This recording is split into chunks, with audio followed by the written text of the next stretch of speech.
O jų yra labai įvairių. Netgi turbūt neįmanoma nusakyti visų ir bažnyčios tėvai, kada kalbėdavo apie dvasios dovanas, sakydavo, kad jų yra nenusakoma daugybė ir jų neįmanoma visų išvardinti. Tačiau laikui bėgant nusistovėjo keli dvasios dovanų sąrašai. Ir kadangi viduramžiais buvo ypatingai mėgiamas skaičius 7, buvo įprasta kalbėti apie vadinamasias 7 šventosios dvasios dovanas arba apie 7-eriopą Dievo dvasios dovaną.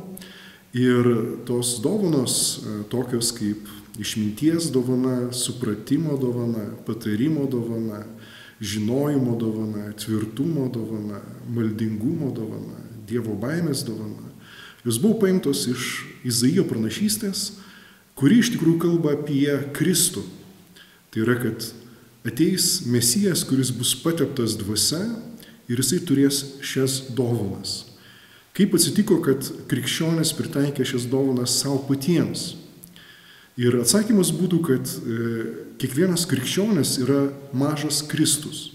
Kadangi Kristus yra tas, kuris yra pateptasis šventąja dvasia, krikščionis krikšto metu vienydamiesi su Kristumi taip pat tampa tarsi mažais Kristumis, kurie yra patepti šventąja dvasia ir turi tas pačias dovanas, kurias Mesijų pranašavo pranašas Izaijas.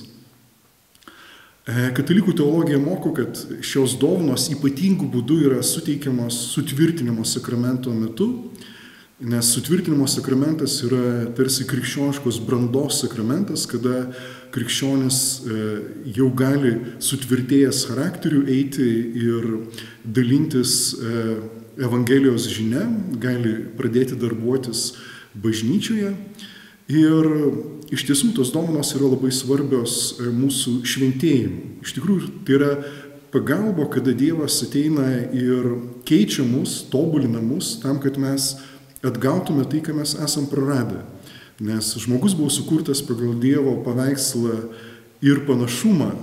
Nupuldamas žmogus praranda tą panašumą į Dievo paveikslą ir šventoji dvasia krikšto metu ne tik tai, kad atstato prarastą Dievo vaikų paveikslą, bet taip pat ji padeda jį ištobulinti, kad mes taptume vis labiau panašus į Dievą visais įmanomais būdais.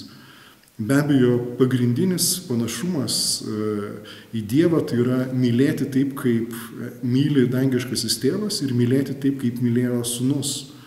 Ir kadangi žmogus nėra pajėgus mylėti taip, kaip myli Dievas, ir mokiniai labai dažnai, kada Jėzus kalbėdavo, ypatingai kalno pamoksle, kada Jėzus sako, koks yra gyvenimas pagal Naujojo testamento, naujosios sandoros taisyklės, mokiniai sako, žmonėms tai yra neįmanomas dalykas. Neįmanoma atleisti priešui, neįmanoma laikytis tokių aukštų moralės standartų, neįmanoma būti taip, kaip dangiškasis tėvas, kuris leidžia tekėti saulei geriesiems ir blogiesiems. Ir Jėzus tada sako, kad tai neįmanoma žmonėms, bet Dievui yra įmanomas dalykas.